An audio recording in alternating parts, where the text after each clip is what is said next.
जय हिंद दोस्तों, मैं नवीन शर्मा आप सभी का स्वागत करता हूं। आशा करता हूं आप सब एकदम अच्छे हैं, एकदम बेहतरीन हैं। एक बार सारे प्यारे दोस्त बताएंगे आप सब कैसे हैं। उम्मीद करूंगा एकदम बेहतरीन होंगे, एकदम शानदार होंगे और बहुत अच्छे से पढ़ाई करते होंगे, बहुत अच्छे से रिवीजन करते होंगे। जैसा कि आरडब्ल्यू टीम आपको गाइड करती है उस तरह से आप चलते होंगे। मनीषा वर्मा, गंजन, नागनाथ, गोरख, अविनाश, बस दोस्त एक बात कह देना चाहता हूँ आप लोगों से, जो टीम आपको गाइड करे ना बस उसके अकॉर्डिंग चलते रहिए। दिल्ली पुलिस हाल ही में एग्ज़ाम हुआ, बहुत सारे बच्चे हैं, भटके हुए बच्चे हैं, अपने ही साथी हैं, कुछ अपना दिमाग लगाते हैं, कुछ ऐसे बच्चे होते हैं, कुछ ऐसे बच्चे मैं देखता हूँ डेडिकेटेड होते हैं, एकदम से टीम ने जो गाइड किया उस पर चलते हैं। और 90 प्लस तक स्कोर में ऐसे बहुत सारे बच्चों को दिल्ली पुलिस में देख पा रहा हूँ। तो आप लोग इतना भरोसा शायद करते होंगे तभी आप जुड़े हैं। तो जो भी आपको बताया जाए, जैसे बताया जाए, बस ऐसे पढ़ते रहिए, सिलेक्शन दूर नहीं है। ठीक है। सुमित, गुड्डू, अल्ताफ, निखिल, अनिल, सारे प्यारे दोस्तों का स्वागत है। और हम लोग पढ़ रहे थे बंगाल के गवर्नर, गवर्नर जनरल और वायसराय। ठीक है। पिछली क्लास में हमने पढ़ा था, आपको मिंटो को हम पढ़ चुके थे और मिंटो से आगे आज हमको पढ़ना है। ठीक है। ये सब वो घटनाएं हैं जो हम आगे चल के डिस्कस करेंगे। हार्डिंग सेकंड, 1910 से लेकर के 1916, बहुत इंपॉर्टेंट कार्यकाल है इसका। क्या बोलोगे? 1910 से लेकर के 1916 है। ओके। इसके समय पर तीसरा दिल्ली दरबार लगा। तो आप मुझे बताएंगे अब से पहले दो दिल्ली दरबार कब कब लगे। एक तो मैंने बताया 1877 में लगा, लेटन के टाइम पर जी। ठीक है। और दिल्ली दरबार में क्या होता था कि स्वागत होता था, जो ब्रिटेन से लोग आते थे, राज परिवार के लोग, उनका स्वागत। दूसरा लगा 1903 में, किसके टाइम पे? करजन के टाइम पे लगा। करजन ने भी खूब पैसा बहाया। ठीक है। तीसरा लगा हार्डिंग द्वितीय। इस समय पर बहुत सारे दिल्ली में आपका, अगर मैं आपको बताऊंगा कि यहाँ पर एक बम कांड भी होगा जिसको हम इतिहास में पढ़ेंगे आगे चल के। ओके। गांधी जी भारत वापस आए उस समय पर कौन भारत का वायसराय था? क्योंकि 1858 के बाद से क्या है, 1858 से हो गए थे वायसराय। तो इसका क्या पोस्ट है हार्डिंग सेकंड का? ये गवर्नर जनरल आप इसको कहेंगे या वायसराय कहेंगे? आप कहेंगे भैया हम इसको वायसराय कहेंगे, क्योंकि 1858 के अधिनियम से जो भारत का गवर्नर जनरल था 1857 की क्रांति के बाद में, उसको वायसराय कर दिया गया। ठीक है। गांधी जी वापस आए भारत। कब आए? 9 जनवरी 1915 को आए।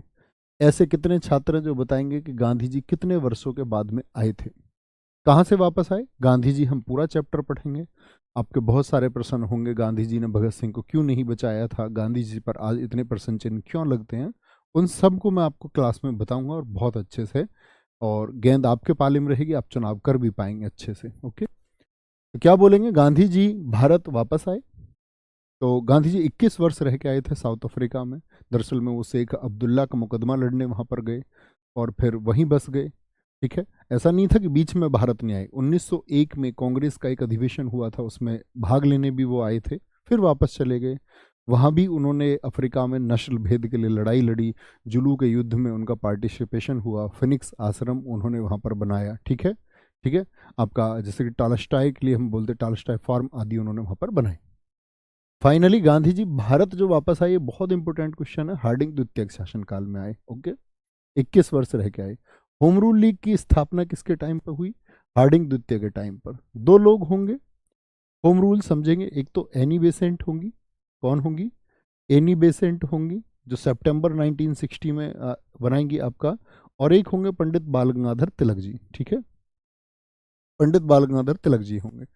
समझने की बात यह, होम रूल, होम का मतलब क्या होता है? घर, रूल मतलब शासन। तो घर यानी कि गृह शासन, कि भाई आप लोगों ने हमारे ऊपर कब्जा किया हुआ है, ब्रिटेन के लोगों से ये बोलेंगे। ठीक है। 1916 की बात होगी, 1916 की। फर्स्ट वर्ल्ड वॉर उस समय चल रहा होगा। तो फर्स्ट वर्ल्ड वॉर जब चल रहा था, तो फर्स्ट वर्ल्ड वॉर कब से कब तक हुआ जरा बताएं। तो आप कहेंगे भैया फर्स्ट वर्ल्ड वॉर जो हुआ था वो हुआ था, पूरी दुनिया आपस में लड़ी 1914 से 1918। जिन लोगों ने फर्स्ट वर्ल्ड वॉर को नहीं जाना है वो यूट्यूब पे मेरी वीडियो देख सकते हैं, जा करके सर्च कर सकते हैं, नवीन सर फर्स्ट वर्ल्ड वॉर। ठीक है। तो वर्ल्ड वॉर में क्या हुआ था, आपका पूरी दुनिया मित्र राष्ट्र और आपका धुरी राष्ट्रों में बट गई। अब ब्रिटेन को भी जरूरत थी सैनिकों की, तो भारत गुलाम था ब्रिटेन का, तो ये लोग भारत के सैनिकों को लड़ाना चाहते थे। तो सैनिकों को लड़ाना चाहते थे, तो भारत के लोगों ने कहा कि हम तब लड़ेंगे जब आप हमारी डिमांड पूरी करेंगे। तो फर्स्ट वर्ल्ड वॉर के टाइम पर देश में एक मांग उठी जिसको होम रूल लीग कहते हैं।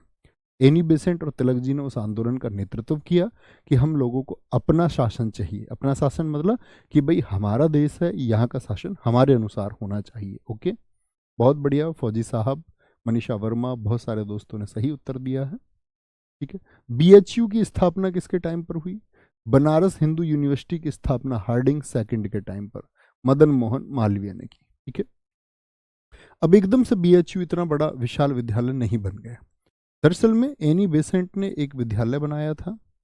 एनी बेसेंट ने एक विद्यालय बनाया था आपका, एनी बेसेंट ने 1898 में। ठीक है, बनारस में ही। क्या नाम था उसका? कितने बच्चे जानते होंगे? तो दान आया इस यूनिवर्सिटी के लिए। ओके, तो क्या बोलेंगे? बीएचयू की ये घटनाएं देख सकते हो आप, कितनी महत्वपूर्ण घटनाएं हैं। तो ये कब बना? 1916 गांधी जी 1915, तीसरा दिल्ली दरबार 1911। एक बार आंखें बंद करके बोलने का प्रयास कीजिए। क्या बोलोगे? कि भैया 1911 में तीसरा दिल्ली दरबार, गांधी जी 1915, 9 जनवरी 1915, बीएचयू की स्थापना 1916। और आपका साथ में अगर हम बात करें बीएचयू के अलावा होम रूल लीग भी कब का है? 1916 का है।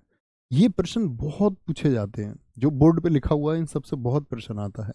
और ये किसके टाइम पे हुआ? Hardinge second. हार्डिंग सेकंड का शासनकाल कितना? 1910 से 16। कोई दिक्कत, कोई परेशानी? आसानी से कर पाएंगे इस तरह का प्रश्न आएगा तो। चैम्सफोर्ड चैम्सफोर्ड का शासनकाल बहुत इंपॉर्टेंट है। क्या है? बफ आ गया? ठीक करो बफ को, बफ को एक बार ठीक करें, बता देना जब ठीक हो जाएगा।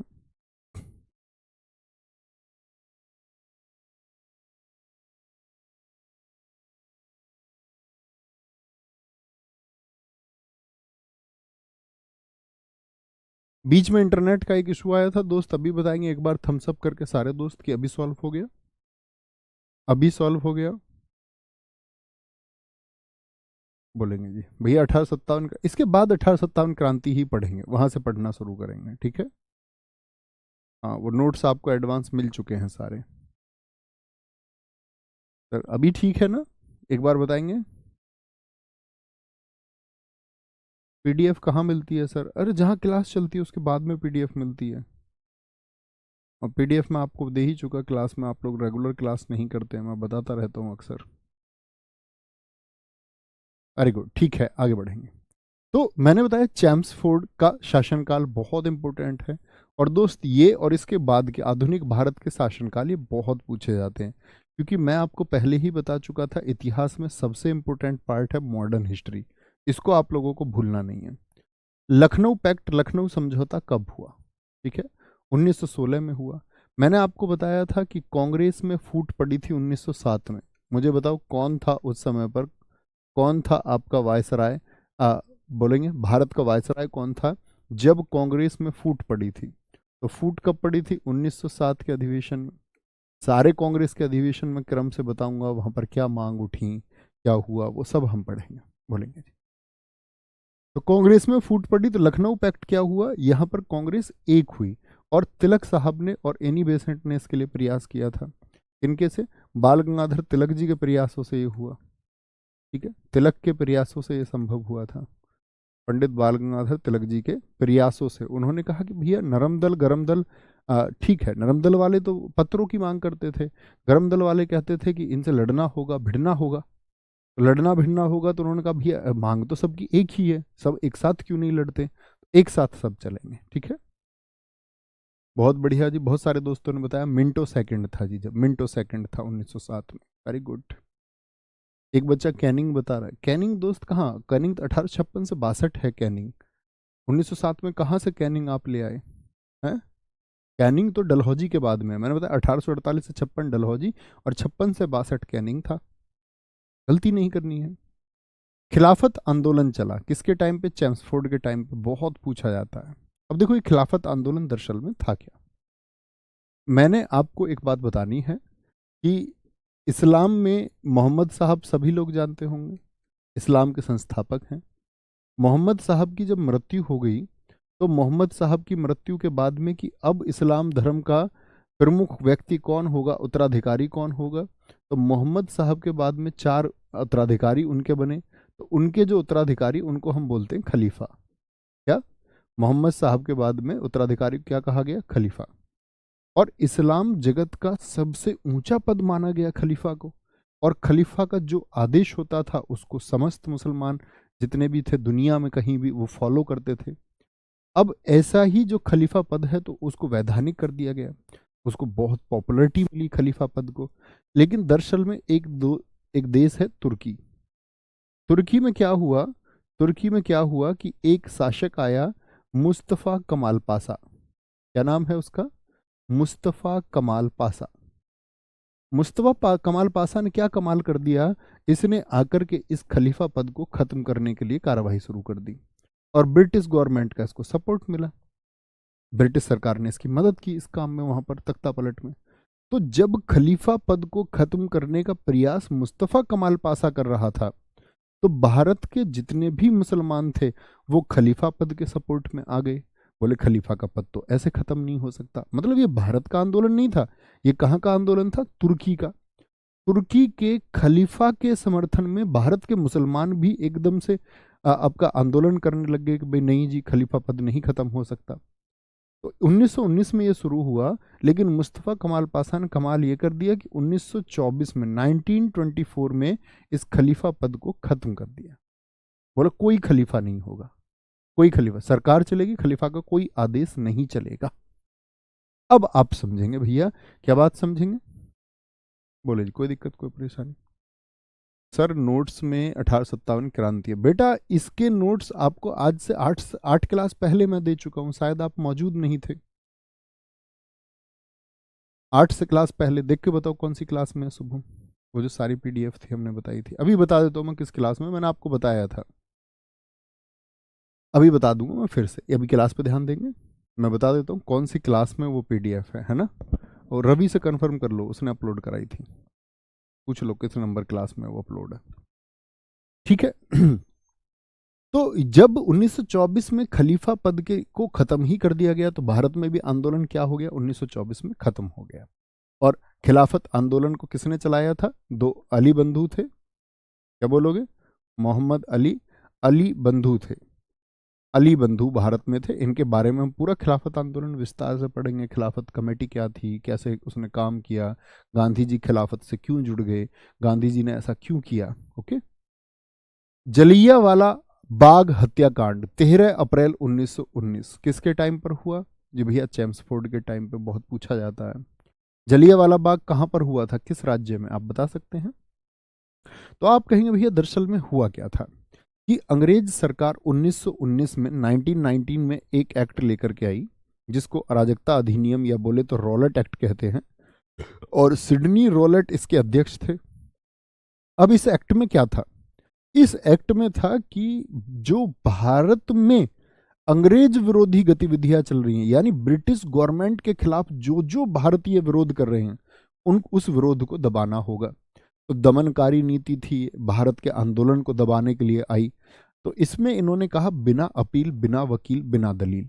यानी कि आप अगर किसी को बेवजह गिरफ्तार कर लिया गया है और ब्रिटिश गवर्नमेंट ने मान लिया है कि ये आदमी हमारे खिलाफ विद्रोह कर रहा है, तो उस व्यक्ति के खिलाफ ना तो आप अपील कर सकते थे, यानी वह व्यक्ति अपील भी नहीं कर सकता था कोर्ट में जाके, कोई वकील भी इस बात के लिए नहीं था, अपने पक्ष में वह दलील भी नहीं दे सकता था। तो बिना अपील, बिना वकील, बिना दलील, अरे अंग्रेज सरकार की ये कैसी कैसी जबरदस्ती है। तो इसको काला कानून कहा गया।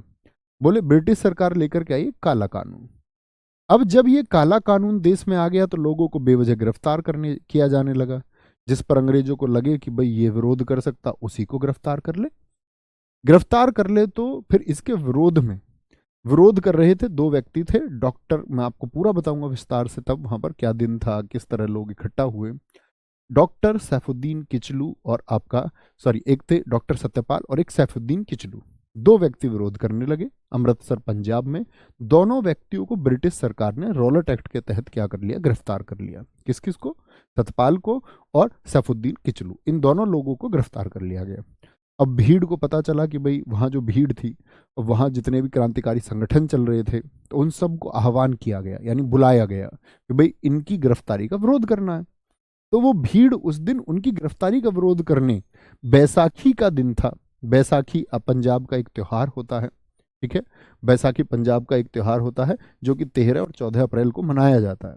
तो 13 अप्रैल को भीड़ पहुंच गई जलियांवाला बाग में। और उस दिन बैसाखी का दिन भी था, तो बहुत सारे लोग मेला वगैरह देखने आए, त्योहार देखने भी आए। तो जो संख्या थी लोगों की वहां पर दो व्यक्ति, एक आपका वहां पर आपका अगर हम बात करें, एक तो सेना नायक था माइकल और आपका वो जनरल डायर, और एक था जो लेफ्टिनेंट गवर्नर था पंजाब का, उसका नाम है माइकल ओडायर। तो दो व्यक्ति हैं, एक माइकल ओडायर वो प्रशासनिक पद पर है, और जो पुलिस में है वो कौन है, वो जनरल डायर है। ठीक है, वो सुपरिटेंडेंट था उस टाइम पर। तो माइकल ओडायर ने कहा जनरल डायर से कि भाई इस विद्रोह को यहीं दबाना होगा। तो जो जलियांवाला बाग में भीड़ थी भीतर, उस पर अंधाधुंध फायरिंग की गई, गोलियां चलाई गई। ठीक है, सरकारी आंकड़ों के अनुसार तो दिखाया गया बहुत कम लोग मारे गए हैं, लेकिन दरअसल में हजारों लोग मारे गए।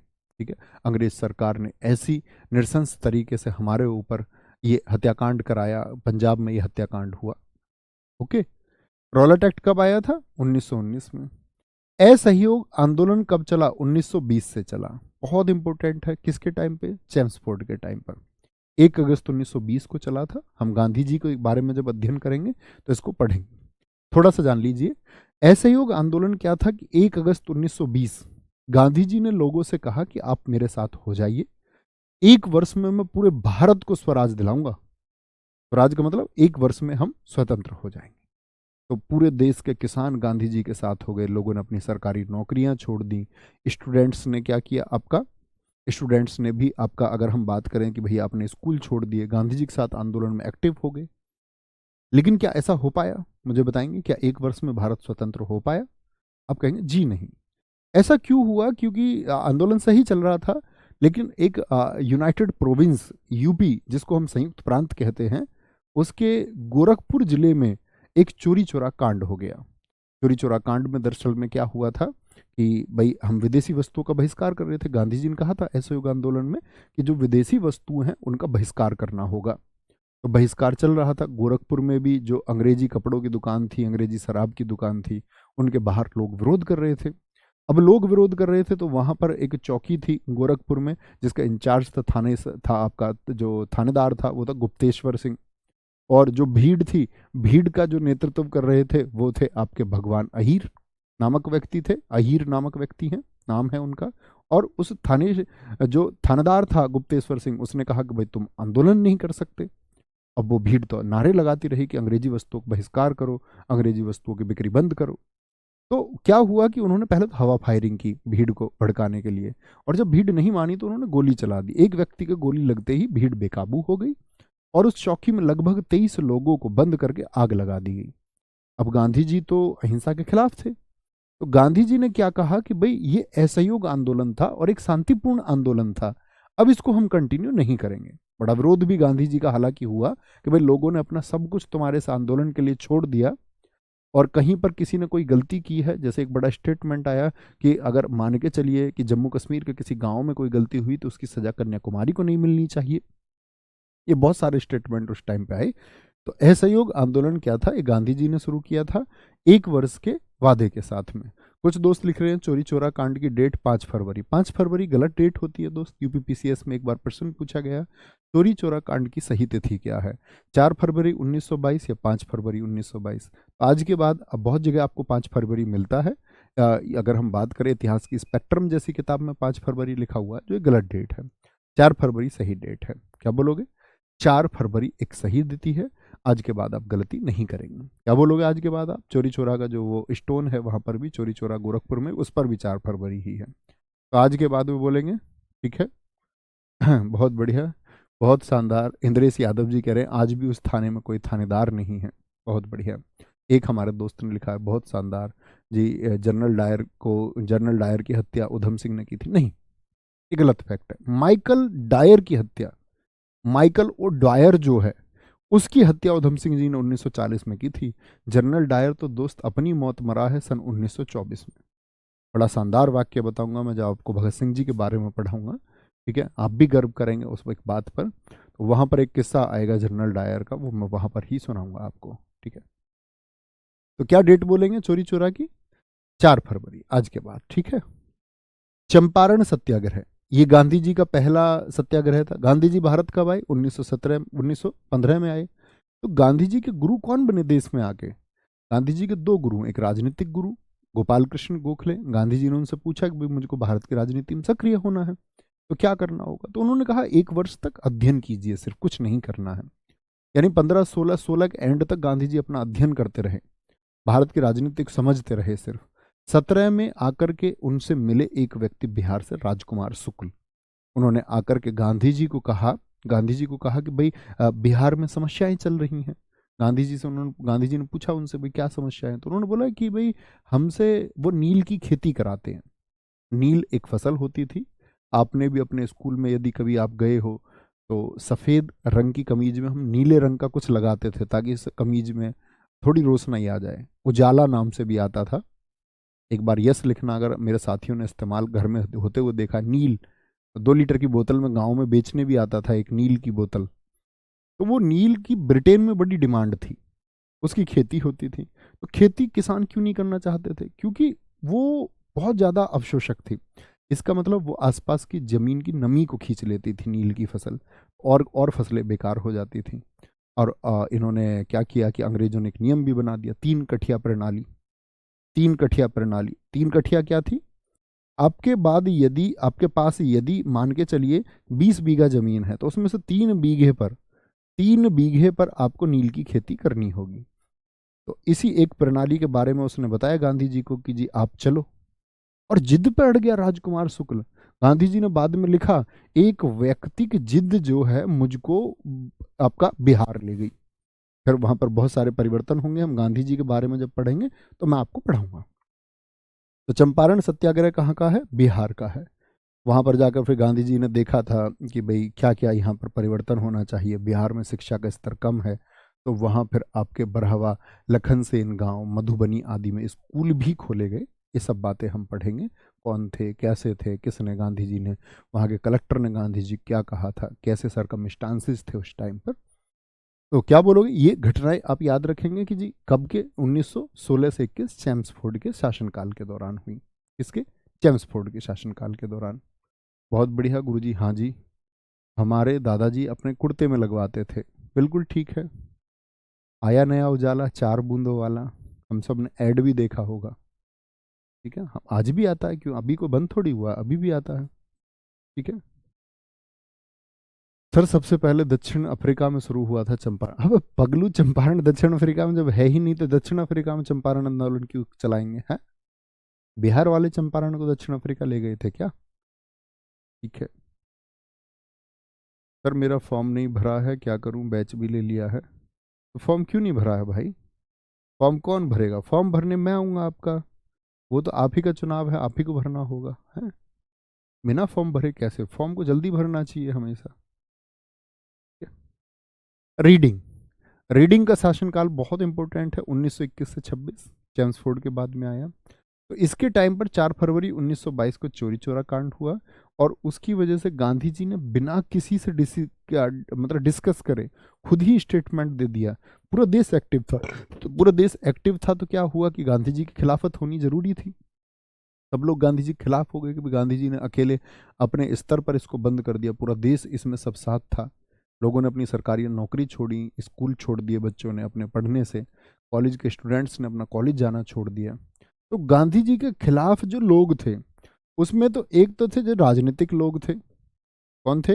जो आपका राजनीतिक लोग थे। तो राजनीतिक लोगों ने क्या किया? स्वराज पार्टी बना ली कि भाई हम गांधी जी के साथ नहीं चलेंगे, कांग्रेस के सिद्धांत पर हम नहीं चलेंगे। तो स्वराज पार्टी का गठन हुआ, किसने किया है? मोतीलाल नेहरू और चित्तरंजन दास ने। मोतीलाल नेहरू और चित्तरंजन दास ने किया। मोतीलाल नेहरू ये जवाहरलाल नेहरू के पिताजी हैं, और चित्तरंजन दास ये सुभाष चंद्र बोस जी के राजनीतिक गुरु थे। ठीक है, सुभाष चंद्र बोस जी जब देश में आएंगे, ठीक है, तो सुभाष चंद्र बोस जी ने जो पॉलिटिक्स सीखी है वो किससे सीखी है? आपका पॉलिटिक्स, राजनीतिक गुरु उन्होंने किसको बनाया था जब वो आईसीएस परीक्षा में सफल होंगे? सबसे हाईएस्ट इंडियन रैंक उनकी थी, 4th रैंक उनकी आई थी, लेकिन वो उसको छोड़ के भारत आ गए थे। ठीक है, बहुत बढ़िया, बहुत शानदार। चलो जी, बहुत बढ़िया गोपाल मनहार जी, बहुत शानदार, वेरी गुड। अजय, एकदम ठीक उत्तर आपने दिया है, कोई दिक्कत? तो गांधी जी के खिलाफ हो गए, लेकिन जो स्टूडेंट थे वो भी गांधी जी के खिलाफ हुए, बोले हमने तो अपने स्कूल वगैरह छोड़ दिए, गांधी जी से अब ये ना हो पाएगा। तो एचआरए का गठन किया गया। एचआरए बोले तो Hindustan Republican association, Hindustan Hindustan Republican Hindustan Republican association, association इसके बारे में भी हम पढ़ेंगे आगे चल के। तो एचआरए का गठन किस वर्ष हुआ, तब आपको पता होना चाहिए 1924 में। यही एचआरए था। तो जब ब्रिटिश गवर्नमेंट को पता चला अच्छा स्टूडेंट भी हमारे खिलाफ एक संगठन बना रहे हैं, तो उन्होंने बड़ी रोकथाम लगाई एचआरए पर। इनके जितने भी कार्यालय थे, हेडक्वार्टर थे, इनके लोगों को गिरफ्तार किया गया।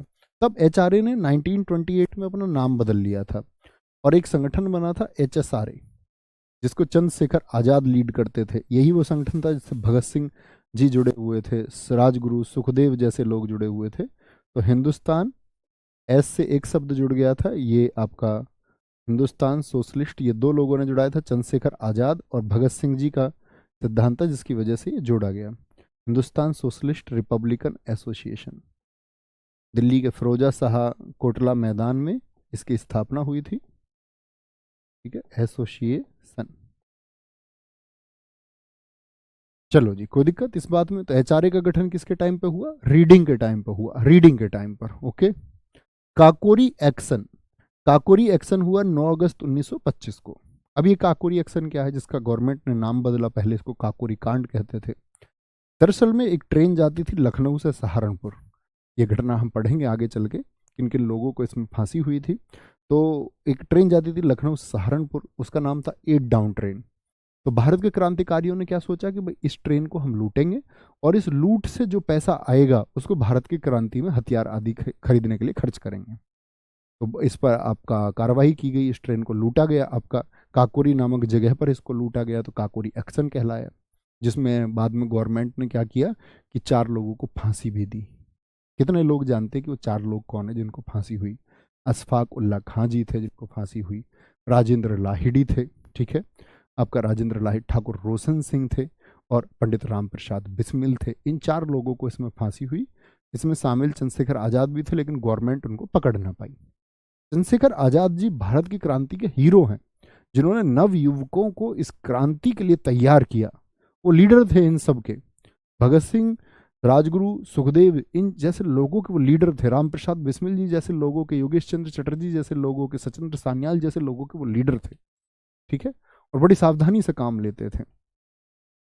तो काकोरी एक्शन 9 अगस्त 1925 को हुआ। बहुत बढ़िया, बहुत शानदार। एक बच्चे ने लिखा है स्वामी श्रद्धानंद की हत्या 1925 में हुई, बहुत शानदार। वो भी भारत के एक महान क्रांतिकारी थे। सर फिरोजा शाह कोटला का नाम अब अरुण जेटली स्टेडियम हो गया वर्तमान में। दुष्यंत कुमार जी, बहुत अच्छा लिखा है, वेरी गुड और शाबाश। ठीक है, कोई परेशानी? आ गया।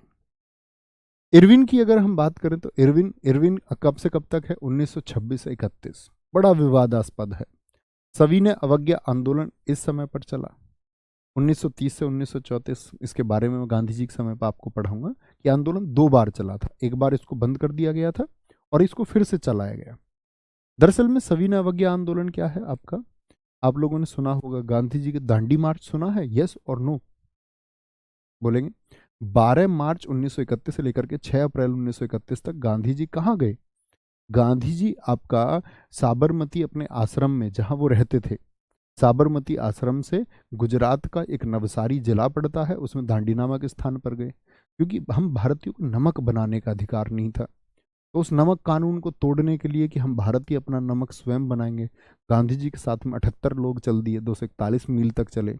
बाद में तो 10,000 लोग हो गए, वो शुरुआत में 78 लोग चले। तो ये बड़ा इंपॉर्टेंट आंदोलन है। गांधी जी ने इस समय पर ही अहिंसा का सबसे ज़्यादा इस्तेमाल किया।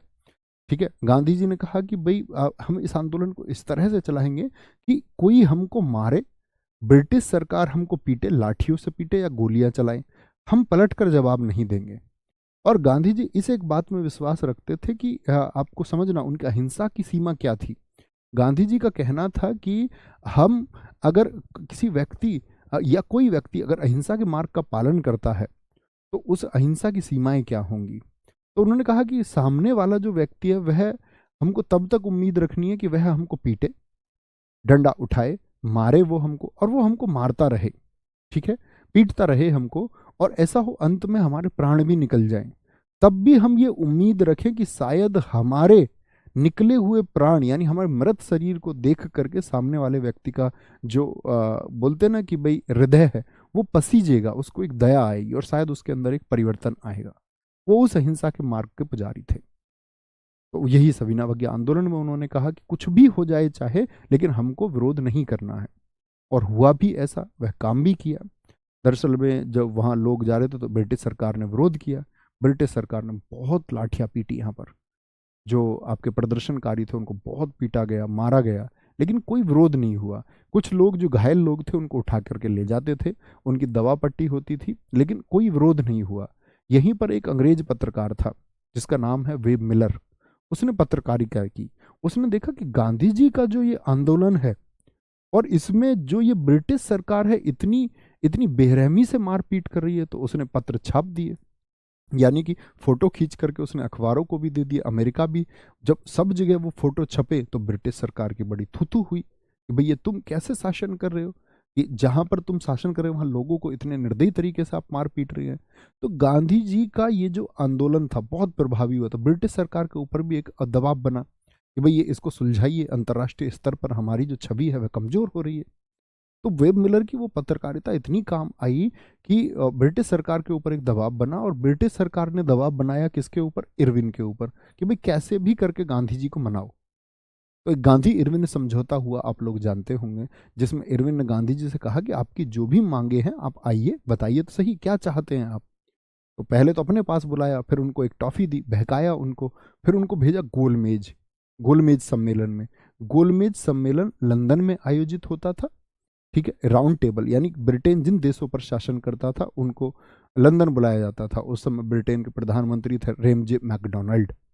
तो उन्होंने कहा कि इरविन ने कि भाई आप गोलमेज जाइए, लंदन जाइए गांधी जी से, तो आपकी समस्याएं सुनी जाएंगी। और गांधी जी गए भी लंदन।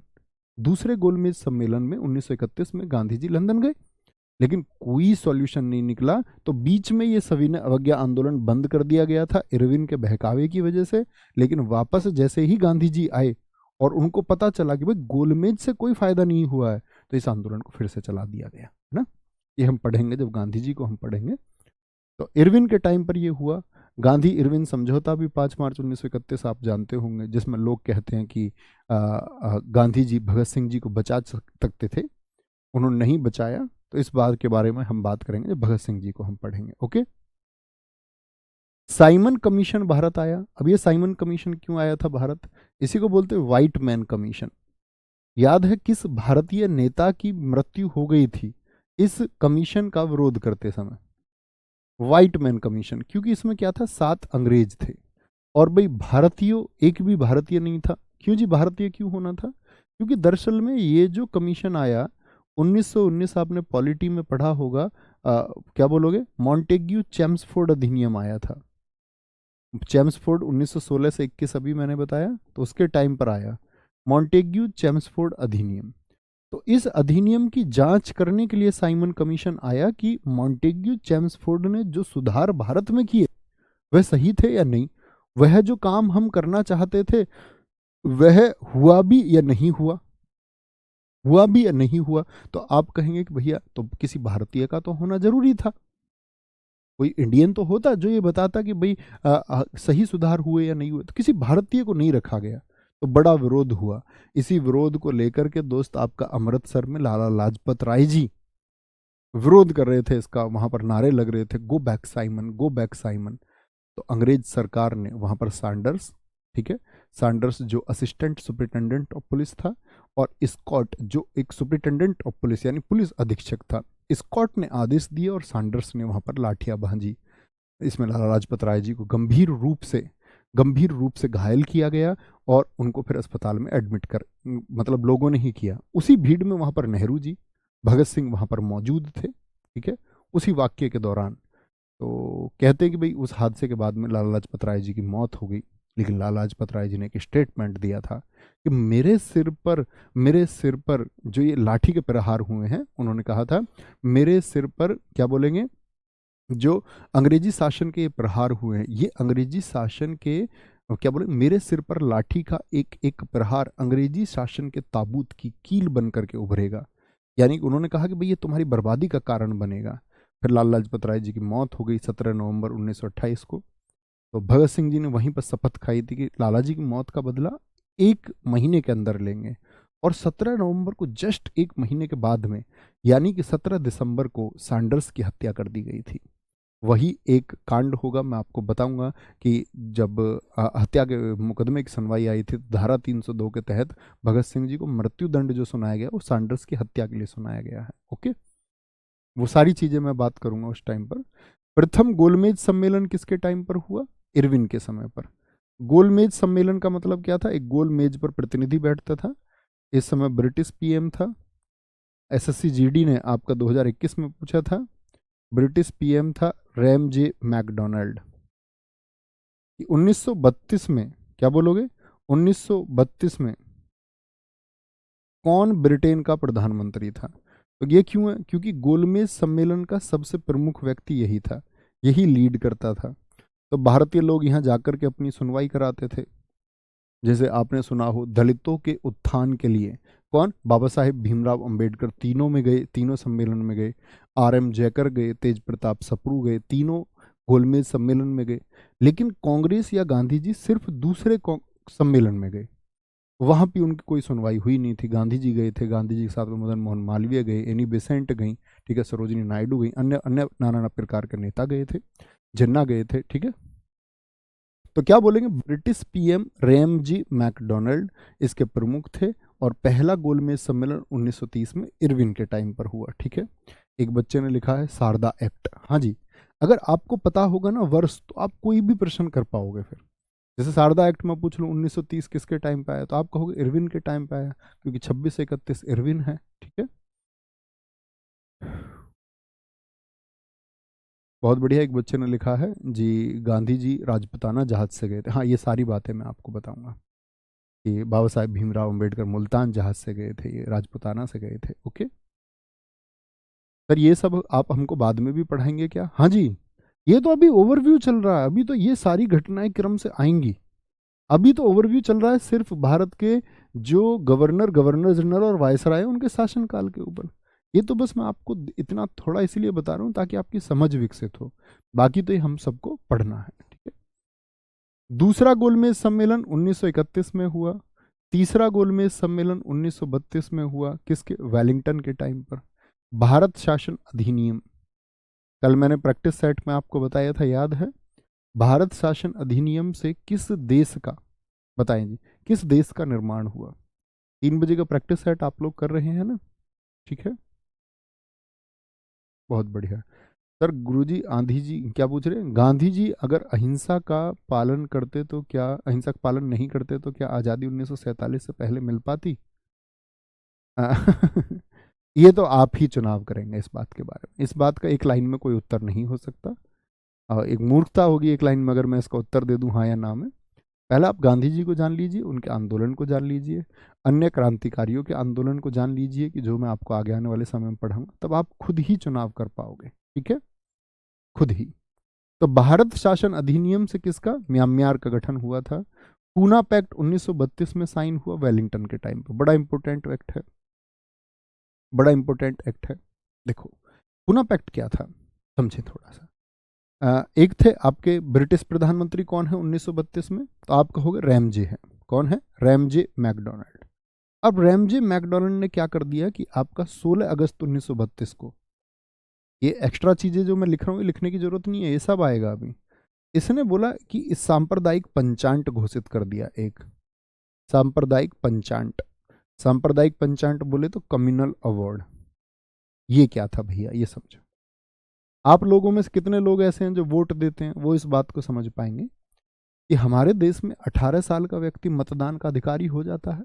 जानते हैं जी इस बात को? जी हाँ, यानी 18 साल पर आप वोट दे देते हैं, ये बात तो सब जानते होंगे।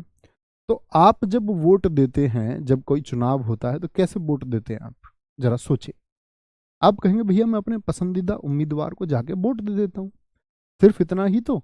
लेकिन इन्होंने सांप्रदायिक पंचांट घोषित करके क्या कर दिया कि इन्होंने कहा कि एक जो दलित हैं दलित को 2 वोट का अधिकार दे दिया। 2 वोट कैसे?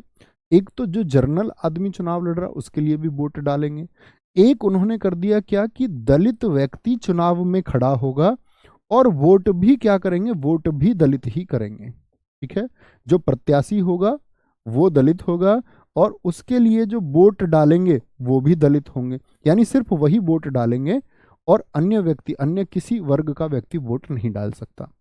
तो इसमें तो ये तय हो जाता है कि दलित प्रत्याशी जो खड़ा होगा उसको दलित ही चुनेंगे, तो बाकी सबके अधिकार छीन लिए गए। तो इसमें बाकी सबके अधिकार, तो गांधी जी इस एक चीज से खिलाफ हो गए। उन्होंने कहा कि भारत को बांटने की साजिश है, अन्य वर्गों की जो जिम्मेदारियां हैं उनको छीना जा रहा है, तो गांधी जी इसके खिलाफ हो गए। तो गांधी जी इसके खिलाफ हो गए तो फिर गांधी जी ने अनशन शुरू कर दिया। गांधी जी अनशन बहुत करते थे, उन्होंने बोला मैं भूख हड़ताल करूंगा अगर इसको वापस नहीं लिया गया। तो बाबा साहेब भीमराव अंबेडकर और गांधी जी, मैं आपको उस समय पूरी घटना भी बताऊंगा फिर से, कि गांधी जी उस समय पर यरवदा जेल में थे और यरवदा जेल में फिर बाबा साहेब भीमराव अंबेडकर को उनके बाद उन्होंने बोला कि भाई ये करने की जरूरत ही नहीं है, आप रिजर्व्ड सीटें बढ़ा लो। तो जो 71 रिजर्व्ड सीटें थी उनको बाद में 148 सीट कर दिया गया। गांधी जी ने कहा कि भाई वोट देने का अधिकार सबको रखो, बस जो रिजर्वेशन की सीट है उनकी संख्या बढ़ा लो। ठीक है, रिजर्वेशन की। भाई पूछा किस क्लास में है नोट्स, कौन सी क्लास में है? जो पिछली कल हुई है। देखो सुनो भाई, जो पिछली क्लास है आपकी कल वाली, कल वाली से मतलब येस्टरडे की, पिछली कल की जो क्लास है, ठीक है, उसमें तो है आपके आगे के नोट्स। मतलब क्लास के साथ तो आपको मिलते ही रहेंगे हर रोज नोट्स, लेकिन आपको एडवांस नोट्स चाहिए तो कल वाली क्लास में आप जाओगे। कल वाली क्लास जो हो चुकी, ठीक है, कल जो हमने क्लास की थी बंगाल गवर्नर गवर्नर जनरल की दूसरी क्लास शायद होगी, उसमें आगे के नोट्स मिलेंगे, यानी 1857 क्रांति आदि ये सब हम कांग्रेस पढ़ेंगे और आधुनिक भारत गांधी जी आपका आगे भगत सिंह तक सारे, सुभाष चंद्र बोस जी तक के सारे पिछली क्लास में, कल वाली में। और उससे पहले के किस क्लास में है?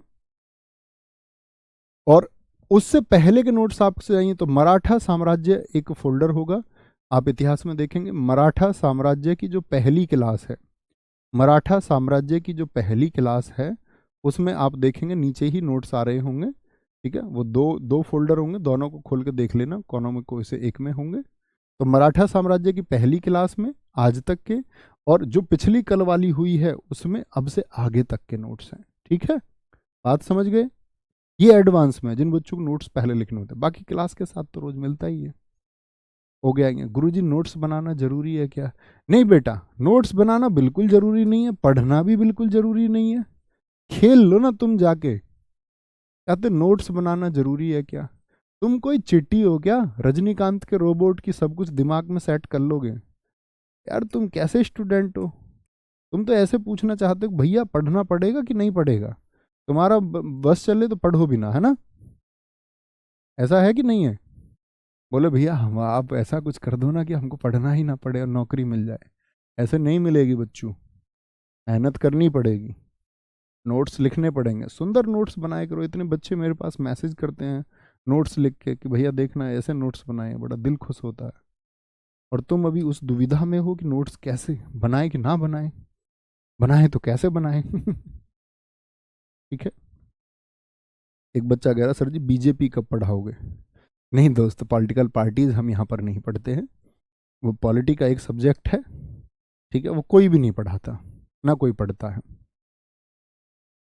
आगे आएंगे, लिलिथगो बहुत इंपॉर्टेंट है। लिलिथगो शासनकाल बहुत इंपॉर्टेंट, मैंने बोला आधुनिक के जितने भी इन सब के शासनकाल आपको पता होने चाहिए। सर आज प्रैक्टिस सेट होगा? हाँ होगा, मंडे टू दोस्त सैटरडे आपका प्रैक्टिस सेशन होगा। इस बात सब हंसने लग जाते हैं, मजाक चाहिए सबको। पढ़ा करो बेटा, नोट्स बनाया करो अच्छे से, है ना? अब सोचो, देखो एक बात सोचो, कल आप नौकरी करोगे तो हायर अथॉरिटी आपको जो आदेश देगी, जैसे आप में से कुछ साथी सीमाओं पर जाओगे, बीएसएफ में आप जाएंगे, सीआईएसएफ आप जाएंगे, असम राइफल्स आप जाएंगे, ठीक है, एसएसबी आप जाएंगे, आईटीबीपी आप जाएंगे, कुछ दोस्त हमारे जो यहाँ पर हैं वह जाएंगे यूपीएसआई। तो आप सोचिए, आप अपनी मर्जी से चलेंगे या शासन से जो आदेश मिलेगा उसको फॉलो करेंगे? आप कहेंगे भैया एक प्रोटोकॉल के तहत हमको काम करना होगा, कभी 14 घंटे भी काम करना होगा, कभी 18 घंटे भी। आप मान के चलो यूपी एसआई होंगे, सब इंस्पेक्टर होंगे आप, और कहीं दंगे की स्थिति होगी और आप ही को संभालनी है, आप ही इंचार्ज हैं वहां पर, आप बच नहीं पाएंगे, आपको अपनी जिम्मेदारी से चलना होगा। तो हर चीज मित्र अनुशासन की होती है, ठीक है। आप ऐसा कैसे सोच सकते हैं, प्रोटोकॉल तो फॉलो करना पड़ेगा, हर नौकरी में फॉलो करना पड़ेगा, और आपको सारे आदेश मानने होंगे, तब आप ऐसा थोड़ी डिनाई कर दोगे। जब आप स्टूडेंट होते तो बड़े स्वतंत्र होते हैं कि हम मास्टर जी की बात क्यों माने। भैया कभी ना कभी तो मानोगे ना किसी ना किसी की बात, मास्टर जी की नहीं मानोगे तो गुरुजी जो कह रहे अभी से मान लोगे तो अनुशासन हो जाएगा और अच्छे से पढ़ते रहेंगे, है ना। आगे आएंगे। भारत छोड़ो आंदोलन कब चला, ये सेकंड वर्ल्ड वॉर के दौरान की बात होगी। सेकंड वर्ल्ड वॉर कब से कब तक चला, द्वितीय विश्व युद्ध कब से कब तक चला, तो आप कहेंगे 1939 से 45 चला। अब ये महाराज लिलिथगो देखो कितना चालू आदमी है, लिलिथगो बोलेगा कि इस सेकंड वर्ल्ड वॉर में भारतीय हमारे साथ हैं। तो भारत के नेताओं ने पूछा भाई तू मंत्री है ज्यादा बड़ा, है तू ज्यादा बड़ा नेता है क्या कि तूने कह दिया कि भारतीय हमारे साथ है, किससे पूछ के बोला भैया। बोला जी मेरा मन कर रहा था बोलने का। मतलब ऐसे समझो खुद ही घोषणा कर दी। अब हम फर्स्ट वर्ल्ड वॉर में अंग्रेजों से एक वादा ले चुके थे, अंग्रेजों ने कहा भैया हमारे साथ लड़ो हम तुमको आज़ाद करेंगे, लेकिन अंग्रेजों ने तो नहीं किया, डोमिनियन स्टेटस देने की बात थी, नहीं दिया। सेकंड वर्ल्ड वॉर में भी कह रहे भैया हमारे साथ लड़ लो ना प्लीज। हमारे लोगों ने कहा अच्छा हमको पागल समझते हो, फर्स्ट वर्ल्ड वॉर में हम तुम्हारा साथ दे के दे चुके हैं, तुम लोग बड़े बोलते हैं ना उसको, क्या बोलते हैं जो अपने किए हुए वादे को पूरा नहीं करता, मौका परस्त तो तुम अंग्रेजों, हम तुम्हारा साथ नहीं देंगे। तो फिर अंग्रेजों ने क्या कहा भैया ये तो गांधी जी और बाकी लोग नहीं मान रहे। तो ये क्रिप्स मिशन भारत में आया जिसमें 3 अधिकारी आए थे, आपने पढ़ते होंगे पॉलिटी में भी आप। स्टेफोर्ड क्रिप्स आया आपका, एवी अलेक्जेंडर आया था आपका, पढ़े हैं ये नाम, एवी अलेक्जेंडर आपका क्रिप्स आया था। तो ये लोग आए ही क्यों थे, एक पैंथिक लॉरेंस आया था आपका। तो ये लोग क्यों आए, ये भारतीयों को मनाने आए कि भैया सेकंड वर्ल्ड वॉर में हमारा साथ दे दो, प्लीज हमारा साथ दे दो, ठीक है। फॉरवर्ड ब्लॉक की स्थापना किसने की थी, फॉरवर्ड ब्लॉक सुभाष चंद्र बोस, सुभाष चंद्र बोस। दरअसल में क्या होगा, सुभाष चंद्र बोस जी 1920 में इन्होंने आईसीएस इंडियन सिविल सर्विसेज का एग्जाम पास किया, क्योंकि इनके पिता की ऐसी इच्छा थी, ठीक है, इनके पिता जान के नाथ चाहते थे ये। लेकिन दरअसल में क्या हुआ कि इन्होंने उस नौकरी को छोड़ दिया, क्योंकि इनका मन था देश की सेवा और राजनीति को ज्वाइन करने का, और इन्होंने देश में आके ज्वाइन भी किया। तो लोगों ने देखा यार आज के टाइम पे ऐसे कितने लोग हैं, इतने होशियार और इतने विद्वान लोग भी हमारे देश की सेवा के लिए आ रहे हैं, तो लोगों के लिए रोल मॉडल बने कि भाई इतनी बड़ी सेवा को छोड़ के आ रहे हैं। कोई नहीं छोड़ता, इनसे पहले किसी ने छोड़ी नहीं, ऐसा नहीं था इनसे पहला आईसीएस पास नहीं करी, पास बहुतों ने करी निचली रैंक के साथ, ये टॉप रैंकर बने, 4th रैंक ऑल ओवर। और टॉप रैंकर के साथ में छोड़ी किसी ने नहीं थी, छोड़ी इन्होंने पहले। तो एकदम से इनके तो भैया एकदम से तो लोग इनके पक्ष में हो गए, और एक टाइम पे तो ऐसा आया कि गांधी जी से ज़्यादा फॉलोअर्स इस देश में सुभाष चंद्र बोस जी के हो गए, उनकी नीतियों का लोग स्वागत करने लग गए। ये कांग्रेस के अध्यक्ष बने, मैं बताऊंगा जब आपको कांग्रेस का अधिवेशन बताऊंगा 1938, 1938 में ये हरिपुरा गुजरात में कांग्रेस के अध्यक्ष चुने गए। अब 1939 में दोबारा बारी आई तो इन्होंने बोला मैं फिर से अध्यक्ष बनूंगा। कांग्रेस में तब चुनाव नहीं होते थे अध्यक्ष के लिए, कांग्रेस राष्ट्रीय कार्यकारिणी जिसको बोल देती थी वह अध्यक्ष हो जाता था। सुभाष चंद्र बोस जी का नाम उन्होंने ही सुझाया था। लेकिन गांधी जी ने जब सुभाष चंद्र बोस जी की उग्र नीतियों को देखा तो गांधी जी खुद खिलाफ हो गए इनके। गांधी जी ने बोला नहीं नहीं तुम अध्यक्ष नहीं रह सकते। अब तुम अध्यक्ष नहीं रह सकते तो इन्होंने बोला सुभाष चंद्र बोस जी नहीं, अध्यक्ष तो हम ही बनेंगे। तो कांग्रेस के अंदर चुनाव की स्थिति हो गई और पहली बार कांग्रेस में चुनाव हुआ। तो गांधी जी ने अपने एक फेवरेट कैंडिडेट थे बी पट्टाभी सीतारमैया, गांधी जी ने उनको खड़ा किया और उनके लिए गांधी जी ने डोर टू डोर अभियान किया, सारे कांग्रेस कार्यकर्ताओं से वो मिलते रहे। उन्होंने ये भी स्टेटमेंट तक दे दिया कि बी पट्टाभी सीतारमैया की हार मेरी हार होगी, तो उनको हारने नहीं देना है। तो उनको कांग्रेस के सदस्यों की तरफ से 1377 वोट मिले, लेकिन सुभाष चंद्र बोस जी को वोट मिले 1580 और सुभाष चंद्र बोस जी जीत गए और कांग्रेस के अध्यक्ष फिर से बने। अब तो भैया जगह ना बची, तो कांग्रेस राष्ट्रीय कार्यकारिणी के 14 में से 12 सदस्यों ने तो इस्तीफा दे दिया कि भैया हम काम ही नहीं करेंगे। मतलब फिर सारे लोग मुंह बना के बैठ गए, ऐसे समझो, सबने विरोध प्रदर्शन किया। फिर उन्होंने ही कांग्रेस को छोड़ दिया, बोले इस कांग्रेस को मैं ही छोड़ देता हूँ। तो उन्होंने पहला संगठन बनाया था, सुभाष चंद्र बोस जी के बारे में हम पूरा पढ़ेंगे। सुभाष चंद्र बोस जी कौन है? गुमनामी बाबा भैया हम सुनते हैं, कहते हैं सुभाष चंद्र बोस जी आज भी जिंदा हैं बहुत सारे लोग, तो ये सारी चीजें हम जानेंगे। वेविल, वेविल 1943 से 47 है, शिमला समझौता होगा एक, मैं आपको बताऊंगा भारत की आज़ादी से पहले। और फिर माउंट बेटन, भारत की स्वतंत्रता के समय कौन था? Mountbatten. तो ये कौन हुआ? मैंने आपको बताया था, ये स्वतंत्र भारत का पहला पहला गवर्नर जनरल है। यहाँ फिर से गवर्नर जनरल बन गए। ये कौन था? ये गवर्नर जनरल था। और स्वतंत्र भारत का प्रथम भारतीय बोल दे तो क्या बोलोगे?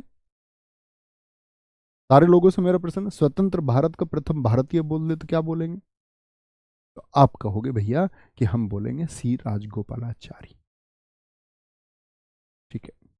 हाँ, 3 बजे की क्लास करते रहो, अपने आप में पूर्ण है भाई, आप जानते होगे। देखो मैं मतलब 1 घंटे में उसमें इतना मैं बोलता हूँ, क्योंकि मुझे पता है कि भाई हम उसको 4 घंटे कर नहीं सकते, 1 घंटा करना है। लेकिन दोस्त वो बहुत इफेक्टिव है। एग्जाम दे के आओगे, मेरे पास मिलने आओगे तो सिर्फ याद करोगे उसी एक क्लास को। ये प्रॉमिस रहा है मेरा, आपसे रहेगा। ठीक है, बोलेंगे भाई।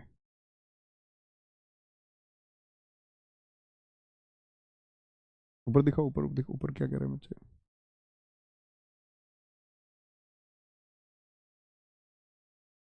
बहुत बढ़िया, बहुत शानदार सर। कैबिनेट मिशन, बहुत बढ़िया, ये अच्छा प्रश्न है। कैबिनेट मिशन किस वर्ष आया? कौन था इस समय पर, बताएंगे? कैबिनेट मिशन कब आया आपका? तो कैबिनेट मिशन आया आपका कब? क्या बोलोगे? कैबिनेट मिशन आया आपका 1946 में। ठीक है, बात याद रख लेंगे।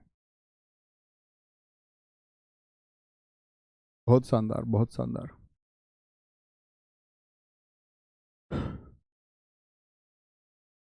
देखो भाई, मैं तुम्हारे लिए जितना एफर्ट लगा सकता हूँ उतना मैं लगा रहा हूँ। सुबह 8 बजे से शाम 4 बजे तक निरंतर अन्य और भी क्लासेस होंगी पेपर तक की, तो 1 घंटों की लगातार आप लोगों के लिए सब कुछ तैयार करना, डिलीवर करना। क्योंकि देखो, आपकी वजह से मुझे, मेरे पास हाँ सब कुछ है, उसका रीजन सिर्फ और सिर्फ आप हैं। और ऐसा नहीं है मेरे पास सब कुछ है, मैं कुछ नहीं करूँगा तब भी जीवन अच्छा होगा। लेकिन मित्र, मैं आपसे प्रॉमिस करता हूँ, मैं जितनी मेहनत आप लोगों के लिए हर रोज़ कर पाऊंगा मैं करूँगा, जितना मुझसे संभव होगा। ठीक है। मैंने उस स्थिति तक भी पढ़ाया है, चक्कर ना आने की स्थिति तक, चक्कर खा के गिर जाने तक की स्थिति तक मैंने पढ़ाया है, और वो मैं पढ़ाता रहूँगा। आप डोंट वरी, एकदम से आपको चिंता नहीं करनी है किसी भी एक चीज़ के लिए, आपको बस फॉलो करना है, जो बोल रहा हूँ वो फॉलो कीजिए सिर्फ। सिलेक्शन ना हो, सिंसियर बच्चे का ऐसा हो नहीं सकता। फॉलो करने के बाद भी सिलेक्शन नहीं हुआ तो दोस्त मेरा दोस्त नहीं रहेगा कुछ भी। दोषी मैं तब हो सकता हूँ जब आप मेरे पास आए, मैंने जो कुछ पढ़ाया या टीम ने जो कुछ आपको पढ़ाया, पेपर ले आना भाई मेरे पास में। ठीक है, पेपर में बैठ के मैं आपको सवाल दिखा सकता हूँ। पेपर में बैठ के एसएससी के किसी भी एग्जाम की मैं बात कर रहा हूँ, बाकी की बात नहीं करता। ठीक है, एसएससी के किसी भी एग्जाम की, ठीक है, यूपीएसआई का कोई भी एग्जाम पिछला हुआ हो, चाहे हिंदी का हुआ हो, चाहे मूल विधि हो, चाहे पॉलिटी हो, ठीक है, ये सब मैंने पढ़ाए थे यूपीएसआई में पिछली बार। पॉलिटी का प्रैक्टिस सेशन कराया, मूल विधि पढ़ाई, बेसिक लॉ पढ़ाया, हिस्ट्री पढ़ाई, स्टैटिक जीके पढ़ाई, हिंदी पढ़ाई कंप्लीट 100 नंबर की। पिछले जीडी में पढ़ाया इतने ही परसेंटेज के साथ में, हिंदी पढ़ाई पिछली बार भी, स्टैटिक पढ़ाई, हिस्ट्री पढ़ाई। एक सिंगल बच्चा मेरे पास लेके आओ आप, तो भाई मैं आपके लिए इतना कर सकता हूँ बस। आप एफर्ट लगाइए, ऐसा होगा नहीं, सिलेक्शन नहीं होगा। ठीक है मित्र, कॉन्फिडेंस रखा जाता है भाई एक जीवन में, होप के साथ में, और आपके जज्बे के साथ में कि हाँ मैं कर दिखाऊंगा, उस एक जज्बे के साथ में होता है। तो कभी जब हम पहली बार तैयारी शुरू करते हैं ना शुरुआत में, तो बहुत सारे हमारे अंदर प्रश्न पैदा होते हैं, और होने लाजमी है कि हो पाएगा या नहीं हो पाएगा। मैं तो एक एवरेज स्टूडेंट अब तक रहा हूँ, फेल होते होते लुढ़कते लुढ़कते यहाँ तक आया हूँ। मेरा सिलेक्शन हो पाएगा या नहीं हो पाएगा, ये क्वेश्चन होने लाजमी है। लेकिन आपको पता होगा क्या परेशान होकर सिलेक्शन लिया जा सकता है, या चिंताओं से सिलेक्शन होता हो तो फिर हम बैठ के पहले चिंता कर ले। इतना तो आप भी जानते होंगे कि चिंताओं की कोई वजह या चिंताएं आपको सिलेक्शन तक नहीं ले जा सकती। सिलेक्शन तक तो लेके जाएगी आपकी अपार मेहनत। ठीक है, जिसमें आप अपनी नींदें छोड़ोगे, जिसमें आप जबरदस्त अध्ययन करोगे, जिसमें आप अपनी अनावश्यक चीज़ों को छोड़ के, शादी ब्याह पार्टी में सज के जाने, नाचने गाने आदि को छोड़ के, एक स्टूडेंट का धर्म होता है सिर्फ और सिर्फ पढ़ना, और जब वह अपने धर्म का पालन करता है, और कोई भी व्यक्ति जब अपने धर्म का पालन करता है, तो दोस्त वह शिखर पर ना पहुंचे या मंजिल तक ना पहुंचे, ऐसा हो नहीं सकता। कोई रुकावट नहीं आ सकती बीच में। आप देखना कि आपका डेडिकेशन है उस बात के लिए या नहीं, जो सरकारी नौकरी आप चाहते हैं, या आपको इंस्टाग्राम चलाना भी पसंद है, या आपको मैं बात करूं कि आपको दूसरों के स्टेटस देखने के लिए भी मज़ा आता है। व्हाट्सएप पे बहुत सारे लोग तो दूसरों के स्टेटस देख रहे हैं, या आपको चैटिंग करने में मज़ा आ रहा है, या आपको दोस्तों के साथ गप्पे लड़ाने में मज़ा आ रहा है, या दोस्तों के साथ पार्टी जाने का मन कर रहा है, शादी के लिए कोट पैंट के लिए आप 2-3 दिन घूम रहे हैं, पैंट कमीज खरीदने के लिए आपको शादी के लिए एक्साइटमेंट है। आप एक स्टूडेंट के पास एक्साइटमेंट होनी चाहिए सिर्फ और सिर्फ मैं रात को जब सो रहा हूँ कि दिन में मैंने ज़बरदस्त मेहनत की या नहीं की। अगर आवाज़ आए आप ही को खुद की हाँ आज मैंने एक ज़बरदस्त मेहनत की, यही आपकी रोज़ की मेहनत आपको सिलेक्शन की तरफ लेके जाएगी। ठीक है, तो कल से हम शुरू करेंगे। अगला टॉपिक होगा हमारा 1857 के महासंग्राम, कैसे 1857 में हम ब्रिटिश सरकार के खिलाफ हुए। ठीक है, कैसे हमने लड़ाई लड़ी ब्रिटिश सरकार के खिलाफ, किन किन जगहों पर विद्रोह हुआ, कारण क्या थे, ऐसी कौन कौन सी चीज़ें हैं जिन्होंने 1857 क्रांति को जन्म दे दिया। एग्जाम के लिए बहुत इंपॉर्टेंट टॉपिक है। तो मिलते हैं कल। Thank you, bye bye, take care, जय हिंद, जय भारत। हाँ जी दोस्त, कह रहा दो भैया जी मैं तो थोड़ी सी देर हाँ सोशल मीडिया देखो, लोगों से कनेक्टिविटी के लिए आप कुछ चुनाव कर लें, लेकिन आपने चुनाव किया कि 5 मिनट के बाद में आप आधे घंटे इंस्टाग्राम चला रहे, नहीं। ठीक है, रिफ्रेशमेंट के लिए आपने 2-4 मिनट यूज कर ले, लेकिन उसको टाइम को फिक्स कर लीजिए। और ये मन कहेगा तुमसे, ये मन तुम्हारे नियंत्रण में होना चाहिए दोस्त। मन काबू में स्थित प्रज्ञ व्यक्ति रखते हैं, जिनकी अपनी भावनाओं पर नियंत्रण है, वही इंसान है, नहीं तो जानवर हैं हम सब। अगर हमारा अपनी भावनाओं पर और अपनी इच्छाओं पर नियंत्रण नहीं, वो नियंत्रण रखिए बस। प्रयोग भी करते तो नियंत्रित रूप से कीजिए सिर्फ, और पढ़ाई को मैक्सिमम टाइम दीजिए जितना दे सकते। आप लोग बेस्ट हैं। आप आज तक कैसे थे उस बात का कोई मतलब नहीं, कल बेहतरीन हो जाओगे। तो मिलेंगे आपका मंडे को। बस जितना पढ़ा रहे हैं उसका अच्छे से रिवीजन करते रहिए। थैंक यू, नमस्ते, all of you, love you all, जय मां सरस्वती। Thank you.